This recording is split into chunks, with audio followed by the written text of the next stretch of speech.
Bien-aimés, nous voulons remercier le Seigneur qui a rendu ces moments possibles pour que nous puissions être là, ensemble, pour partager l'évangile tel que le Seigneur l'a prescrit. L'Église est fondée que sur l'évangile. Et c'est dans l'évangile que nous avons la vie, que Dieu nous communique par la révélation même de sa parole. Mais aujourd'hui, nous savons que nous avons des difficultés à comprendre l'évangile. Parce qu'en dehors de l'évangile, nous avons créé d'autres choses pensant que c'est l'évangile. Et nous allons voir ensemble dans la parole ce que nous avons intitulé comme sous-sujet « Il faut l'obéissance », bien-aimés. Dans la grâce du Seigneur, il y a l'obéissance à des règles établies par l'évangile. Mais parfois, nous voulons profiter de Dieu afin que Dieu puisse faire des grandes choses dans notre vie, mais nous refusons de se soumettre à des exigences de l'évangile telles que le Seigneur nous montre à travers sa parole. Et ça constitue un danger et ça affaiblit les hommes et femmes qui s'engagent pour servir le Seigneur. Nous avons parlé de beaucoup de choses concernant l'obéissance. Il faut, c'est obligatoire. Bien-aimé, le chrétien véritable, c'est une personne obéissante. Non à ses pensées, mais à la parole de Dieu, l'évangile. Quand je parle de la parole de Dieu ici, je parle de l'évangile. Parce que tout ce qui est enseigné au nom de Dieu n'est pas l'évangile. Et je vous ai donné l'exemple de l'apôtre Paul quand il était Saul de Tarse. Il fut enseigné par un éminent docteur que la Bible appelle Gamaliel. Mais l'enseignement qu'il a reçu, puisque ce n'était pas l'évangile, l'a poussé à persécuter l'Église. Et Dieu, dans l'évangile, nous montre ce que nous devons faire et ce que nous devons être. Nous avons vu les exigences de l'évangile. La question que nous devons nous poser, est-ce que notre cœur est disposé, disponible à se soumettre à ces exigences de l'évangile pour que nous puissions servir le Seigneur?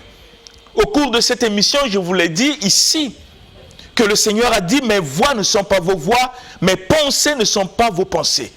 Nous ne pouvons pas servir Dieu avec nos pensées, même si cela est bon. Il faut qu'on ait la connaissance des pensées de Dieu, ses voix, afin de le servir conformément à ce qu'il attend de nous, pas conformément à ce que nous voulons.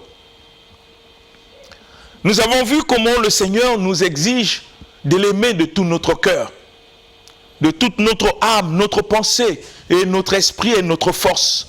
La question que nous avons posée, est-ce que nous, étant que chrétiens, nous avons déjà accompli cette partie de l'évangile?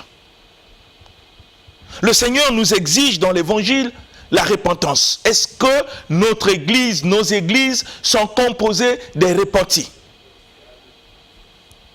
C'est des questions auxquelles nous devons répondre à la lumière de la parole du Seigneur.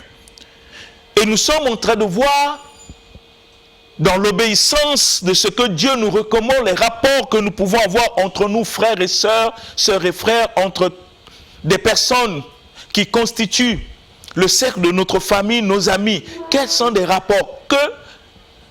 Qu'est-ce que la parole nous exige dans ce domaine? C'est ainsi que nous voulons lire ensemble pour voir ce que Dieu nous exige, si nous sommes prêts à l'exécuter tel que le Seigneur le veut.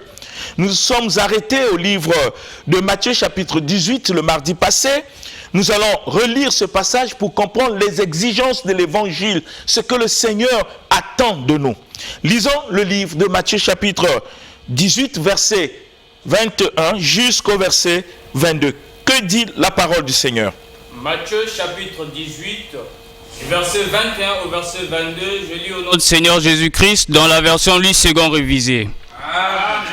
Alors Pierre s'approcha de lui et dit, Seigneur, combien de fois pardonnerai-je à mon frère lorsqu'il péchera contre moi? Sera-ce jusqu'à 7 fois? Jésus lui dit, je ne te dis pas jusqu'à 7 fois, mais jusqu'à 70 fois 7. Amen. Amen. Bien-aimés, ici il y avait une exigence de l'évangile concernant le pardon. Si nous n'obéissons pas à Jésus, Nous allons obéir à qui? Parce que c'est lui qui est la pierre angulaire de l'évangile. C'est lui qui nous a apporté cette bonne nouvelle. La bonne nouvelle ne veut pas dire seulement que tu seras béni, tu seras prospère. Non, la bonne nouvelle veut dire ce que tu ne pouvais pas faire, tu es capable de le faire à cause de l'œuvre salvatrice de Jésus sur la croix.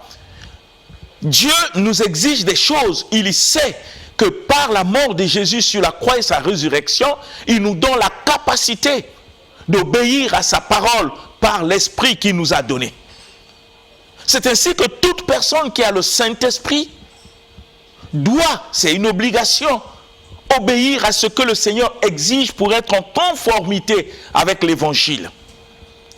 La parole nous dit, parce que Pierre s'inquiétait concernant le pardon. Il pose la question, Seigneur, combien de fois je dois pardonner mon prochain? Et il précise lui-même 7 fois. Voilà les limites que l'homme met. Jésus dit non. Ce n'est pas 7 fois. Il faut le pardonner combien de fois? Je ne te le dis pas jusqu'à 7 fois, mais jusqu'à 70 fois 7 fois. 70 fois 7 fois. Le pardon. Mais aujourd'hui, bien-aimés, parfois nous pensons que nous sommes dans l'évangile. Mais nous nous rendons compte que nous nous éloignons parce que ceux qui se disent chrétiens, ceux qui se disent servir le Seigneur Jésus-Christ, au sein même de nos églises, il y a des inimitiés. Il y a des frères et des sœurs qui ne s'en parlent pas, qui ne savent même pas se saluer. Comment pouvons-nous dire que nous sommes en train de vivre l'évangile si par notre conduite, notre comportement, nous prouvons le contraire de ce que l'évangile nous exige? Bien-aimés, comment pouvez-vous expliquer qu'un chrétien puisse avoir dans une église, dans sa famille, au milieu du travail, des ennemis? Il est chrétien. Nous ne parlons pas de non-chrétien, nous parlons du chrétien. Parce que la vie du chrétien, c'est la vie de l'évangile. Ce n'est pas une autre vie. On ne reconnaît pas un chrétien parce qu'il fréquente une église. Je ne dis pas que fréquenter une église, c'est mauvais. Non, il faut fréquenter l'église parce que c'est la volonté parfaite de Dieu. Mais ce n'est pas ça qui fait de toi chrétien. Être chrétien, c'est manifester par ta conduite, ton comportement, ton langage, l'évangile, tel que le Seigneur l'a prescrit. Si je n'arrive pas à pardonner, la question que je dois me poser, qui suis-je? Si je n'arrive pas à pardonner le mal que les autres m'ont fait, qui suis-je? Et tant que le Seigneur que je réclame être mon Seigneur et Sauveur m'exige à pardonner 70 fois chaque fois que quelqu'un me fait du mal. Mais si je n'obéis pas à ce que le Seigneur m'exige, je suis quel évangile? Je vis quel évangile? Si je n'arrive pas à le faire, bien-aimé, on ne va pas à l'église par enthousiasme. C'est une question de responsabilité et de décision. Il faut voir au fond de ton cœur, es-tu prêt à se soumettre, à obéir à des exigences que l'évangile nous commande de pardonner? Le Seigneur Jésus lui-même disait dans le livre de Matthieu, si vous n'arrivez pas à pardonner aux autres leurs offenses, même votre Père qui est dans les cieux ne vous pardonnera plus vos offenses. Voyez comment nous pouvons bloquer notre propre vie spirituelle par manque d'obéissance à ce que le Seigneur nous exige. Nous ne partons pas à l'église pour apprécier les bénédictions. Nous partons à l'église pour se soumettre à obéir à ce que le Seigneur exige, parce que Jésus lui-même a recommandé à ses apôtres: enseignez-leur à observer tout ce que je vous ai prescrit. Qu'est-ce que ça veut dire le mot observer? Le mot observer veut dire obéissance, selon la version semeur. Selon la version courante, le mot observer veut dire pratiquer, mettre en pratique ce que le Seigneur a prescrit. Mais qu'est-ce que Jésus m'a prescrit? Il m'a dit que je dois pardonner. Comment je peux me réclamer être du Seigneur si mon cœur ne sait pas pardonner? Comment? C'est par quelle magie? Quand le Seigneur lui-même dit, pourquoi m'appelez-vous Seigneur et ne faites-vous pas ce que je dis? Qu'est-ce que le Seigneur me dit? C'est de pardonner. Comment un chrétien qui pense qu'il est dans l'évangile, qui prie Dieu à la maison chez lui, au moment des prières, mais dans son cœur, il sait qu'il y a des gens que lui ne pardonne pas. Mais l'évangile donne la réponse. Jésus dit, si tu veux faire ton offrande ou prier, et que tu te souviens que tu as quelque chose contre, ou quelqu'un quelque chose contre toi, Dieu ne refuse pas que tu puisses faire ton offrande ou ta prière. Mais le Seigneur te recommande par obéissance, tu dois laisser de faire ce que tu veux faire pour aller d'abord réparer. Pour aller d'abord te réconcilier. Mais pour éviter que le manque de pardon soit un obstacle, bien-aimés, nous sommes appelés à obéir. Pour que notre attitude ne puisse pas être l'obstacle dans nos prières. Parce que c'est une recommandation de l'évangile. Vis-à-vis de ton prochain. Et le Seigneur nous a exigé beaucoup de choses. Nous devons aimer nos frères, nos sœurs, comme Christ nous a aimés. C'est une conjonction de comparaison pour voir quel amour auquel Dieu nous demande de donner à nos frères. Ça, ce sont les exigences de l'évangile. Mais si je ne suis pas prêt à le faire, pourquoi j'appelle Jésus mon Seigneur? Pourquoi?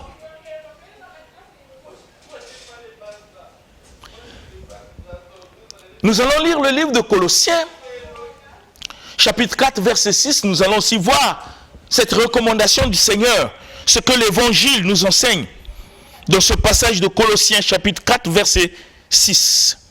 Colossiens chapitre 4, verset 6, je lis au nom du Seigneur Jésus-Christ. Amen. Que votre parole soit toujours accompagnée de grâce, assaisonnée de sel, afin que vous sachiez comment il faut répondre à chacun. Amen. Amen. Quelle sagesse l'évangile nous exige. Comment nous parlons aux autres? Dans quelle attitude? Quel est le ton que nous utilisons quand nous parlons aux autres? Est-ce que notre manière de parler reflète l'évangile? L'évangile vient pour nous montrer ce que nous devons faire.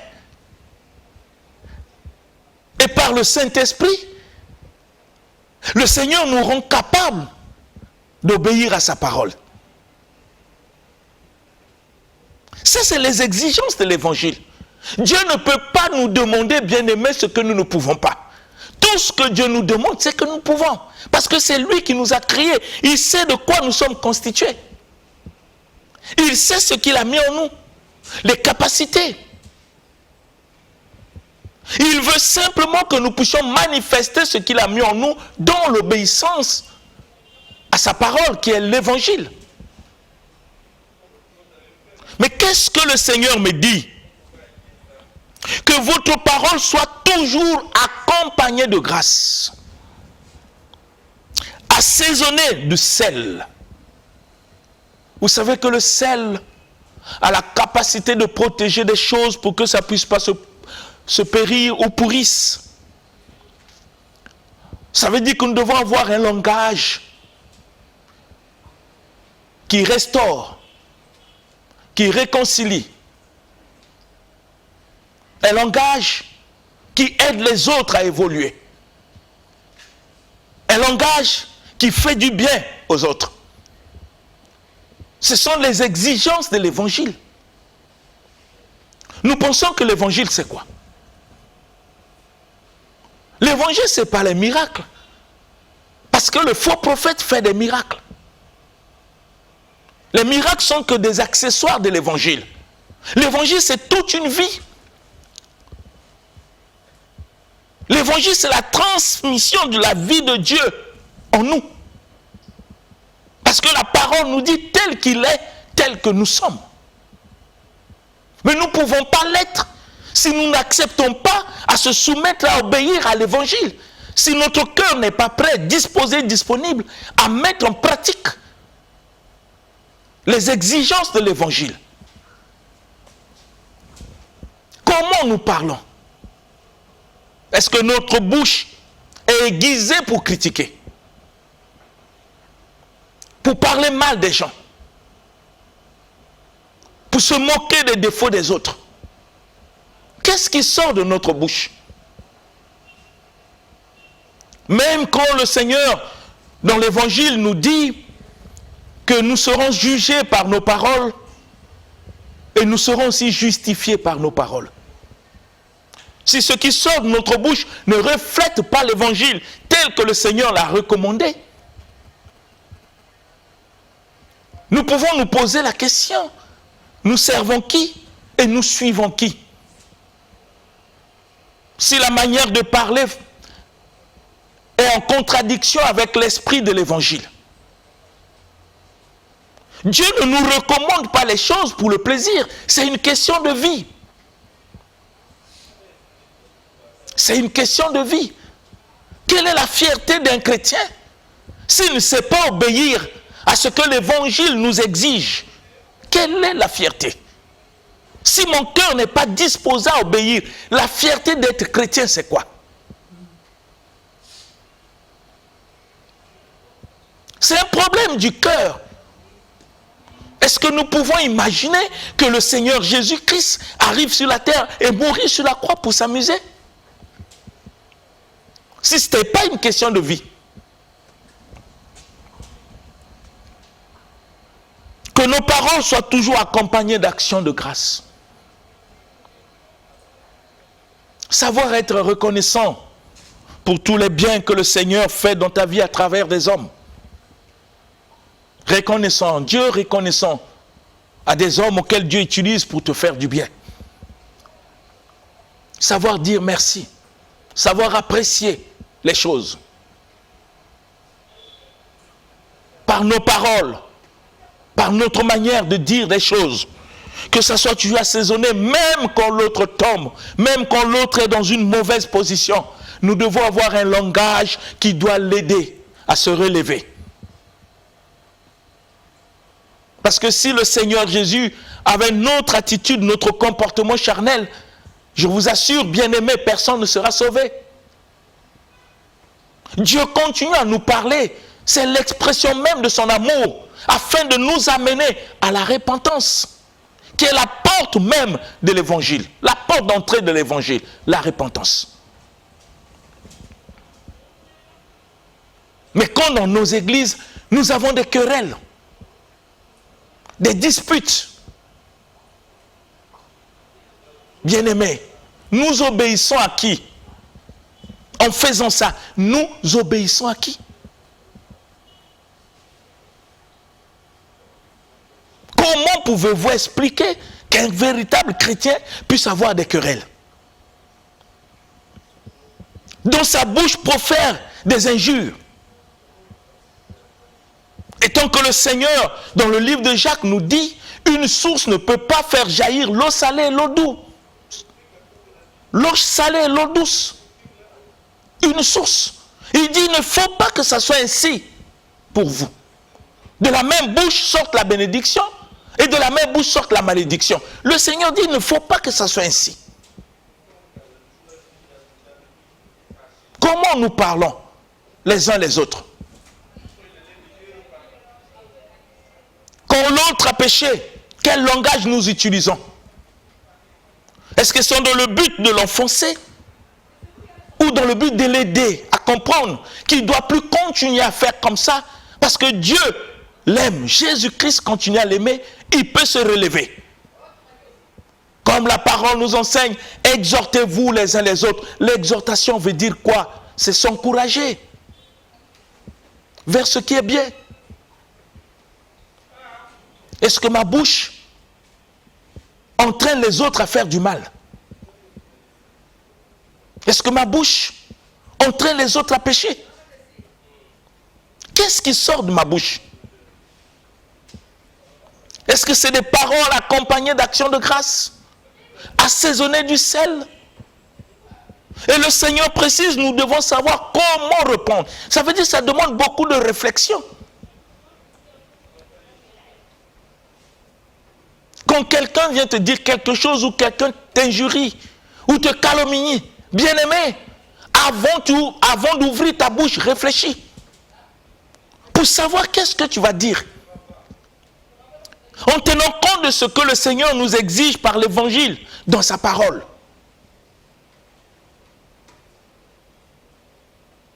Est-ce que c'est ce que nous faisons, bien-aimés? Dans le livre de Galates, chapitre 6, nous allons voir encore d'autres recommandations du Seigneur. Galates, chapitre 6, verset 10. Galates, chapitre 6, au verset 10, je lis au nom du Seigneur Jésus-Christ. Amen. Ainsi donc, pendant que nous en avons l'occasion, pratiquons le bien envers tous, et surtout envers le frère de la foi. Amen. Amen. La parole nous exige une chose. Dieu ne s'adresse pas aux païens, il s'adresse à ceux qui ont pris l'engagement de suivre le Seigneur. Qu'est-ce qu'il nous dit? Ainsi donc, pendant que vous en avez l'occasion, pratiquez le bien.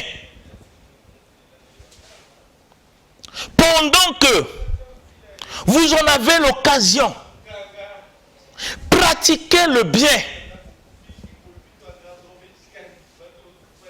La question que nous devons nous poser, est-ce que c'est ce que nous faisons? Chaque fois que nous avons l'occasion, est-ce que nous pratiquons le bien?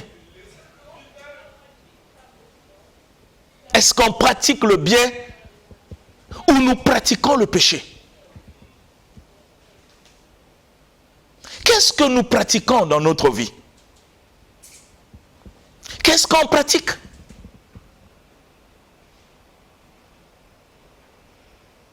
Pour que le Seigneur soit glorifié, que cette écriture de l'évangile s'accomplisse dans notre vie. Qu'est-ce que nous pratiquons? Quand nous sommes seuls, qu'est-ce qu'on pratique? Qu'est-ce qu'on fait qui glorifie Dieu? Qu'est-ce qu'on fait qui fait du bien à autrui? Qu'est-ce qu'on fait qui fait du bien aux frères et sœurs?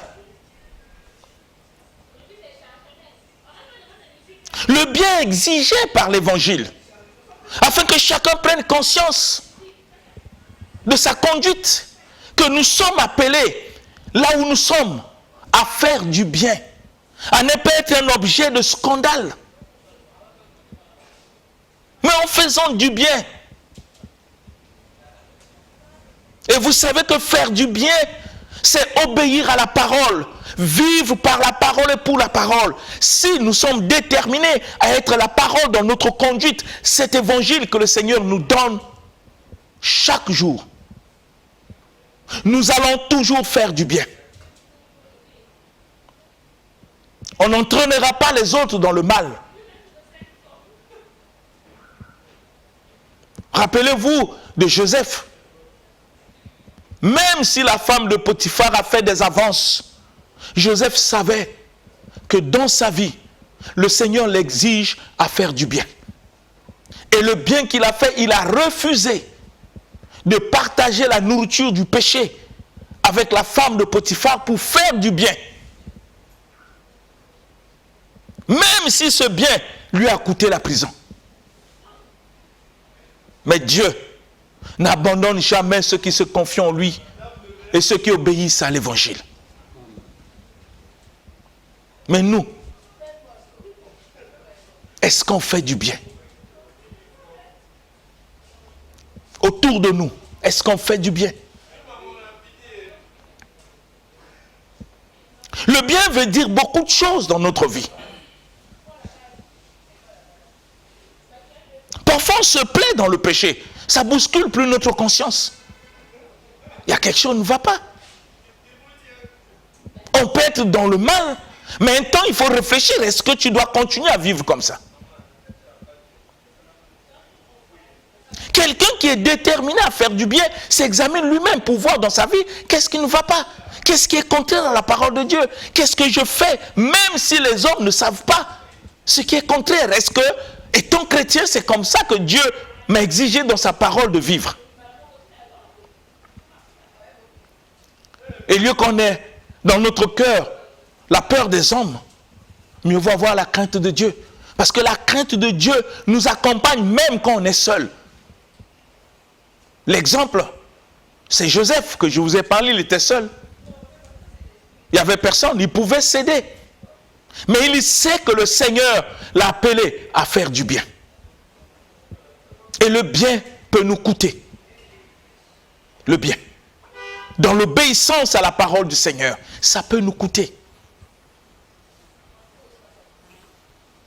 Bien-aimés, réfléchissons à ce que nous sommes, réfléchissons à ce que l'Évangile nous exige pour que chacun s'examine lui-même pour voir si vraiment nous sommes dans l'Évangile avant de dire aux gens que tu es chrétien et pose-toi la question, quel genre de chrétien? Quelqu'un qui fait du mal à lui-même et aux autres. Comme on le dit souvent, pécher c'est d'abord faire du mal à soi-même. Et tant que le Seigneur nous exige dans sa parole à faire du bien chaque fois que nous avons l'occasion, quelle que soit la forme d'occasion qu'on peut avoir, Joseph avait l'occasion de faire du bien quand même la femme de Potiphar faisait des avances. Vraiment, il a fait du bien. Et Dieu l'a récompensé selon tout ce qu'il avait dit, parce que nous pouvons annuler dans notre vie même la prophétie que le Seigneur a pu dire sur nous en faisant du mal. Rappelez-vous de Moïse, le témoignage que Dieu rend de lui, mais le fait qu'il a désobéi à ce que le Seigneur lui a exigé, il a fait du mal. Et le mal l'a payé amèrement. Il n'a pas vu la prophétie que le Seigneur a déclarée sur lui, que tu vas faire sortir le peuple d'Israël en Égypte pour les amener à la terre promise. Il n'est jamais rentré. Pourquoi? Parce qu'il n'a pas pu faire du bien dans l'obéissance à la parole du Seigneur. Nous devons, bien-aimés, faire très attention dans ce que nous faisons pour réaliser ce qu'on fait du bien ou on fait du mal. Et on entraîne les autres au mal. Est-ce que c'est ce que le Seigneur t'a exigé? Est-ce que c'est ce que l'Évangile te demande? Bien-aimés, faisons du bien envers tous. Nous ne pouvons pas choisir des personnes, catégoriser les gens. Non, envers tous. Ça veut dire ce que ça veut dire. L'Évangile veut que nous puissions faire du bien envers tous. Et l'Évangile ajoute surtout envers les frères en la foi. Alors comment pouvez-vous comprendre, bien-aimés, que l'Évangile qui m'exige à faire du bien envers tous, et surtout envers mes frères dans la foi, et que dans ces frères dans la foi, nous nous critiquons? Nous obéissons à quoi? On obéit à quoi? C'est une exigence de l'Évangile.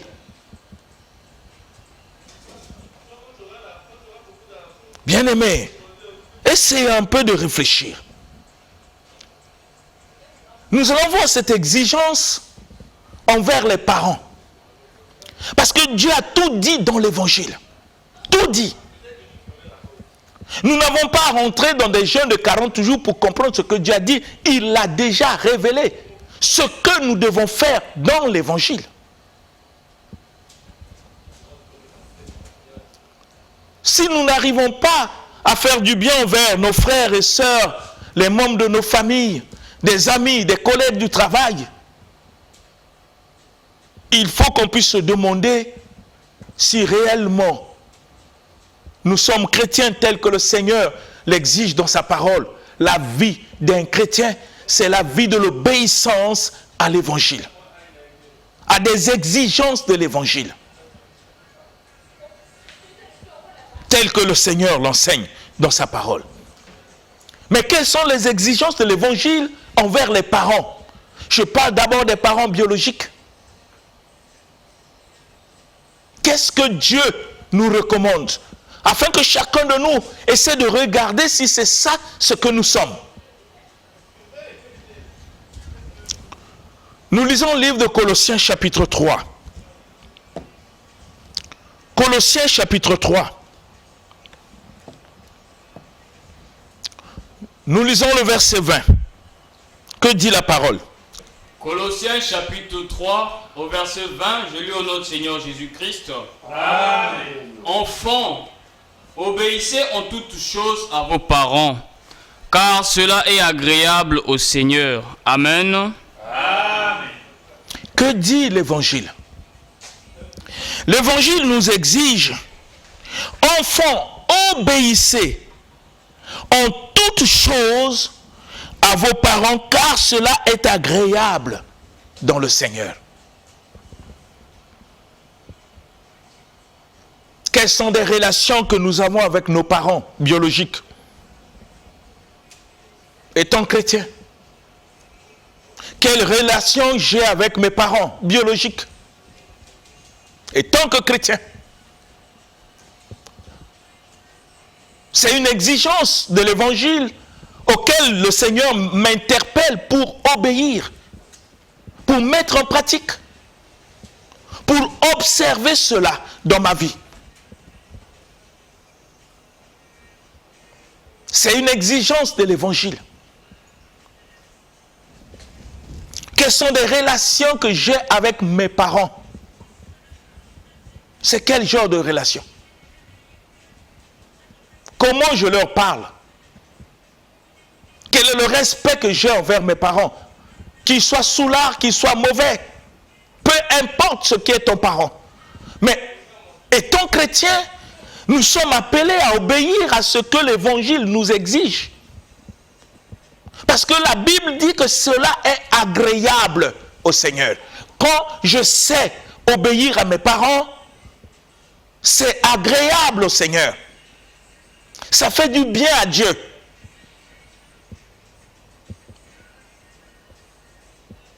Ça prouve ma fidélité au Seigneur. Mais vous avez des chrétiens qui prient parce qu'il est devenu grand, parce qu'il travaille, parce qu'il a de l'argent. Il pense qu'il est au-dessus de son père, de sa mère, de ses parents. Il parle à ses parents comme s'ils étaient ses amis. Il parle à ses parents comme s'ils étaient ses collègues. D'abord, le fait de parler à des parents d'une manière insolente met en cause même ta chrétienté, parce que le Seigneur, en matière de parole, nous dit nous devons savoir comment parler. Que notre parole soit toujours accompagnée d'actions de grâce, assaisonnée du sel. Mais quand je parle à mes parents comme s'ils étaient mes rivales, je leur parle en se nervant comme s'ils étaient mes amis, tout en sachant que celui à qui je suis en train de parler sont mes parents. Et que je me dis être chrétien. Mais le Seigneur sera désolé. Parce que ce n'est pas l'éducation qu'il donne à ceux qui se réclament chrétiens.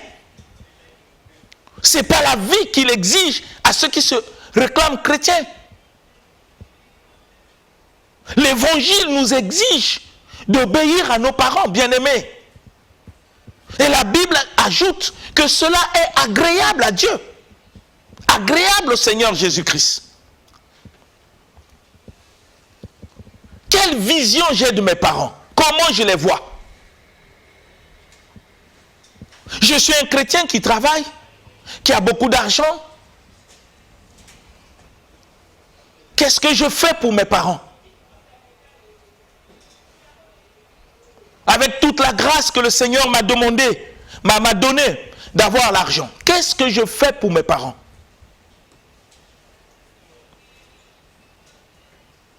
Chaque mois, avec mon salaire, qu'est-ce que je fais? J'ai des parents vivants.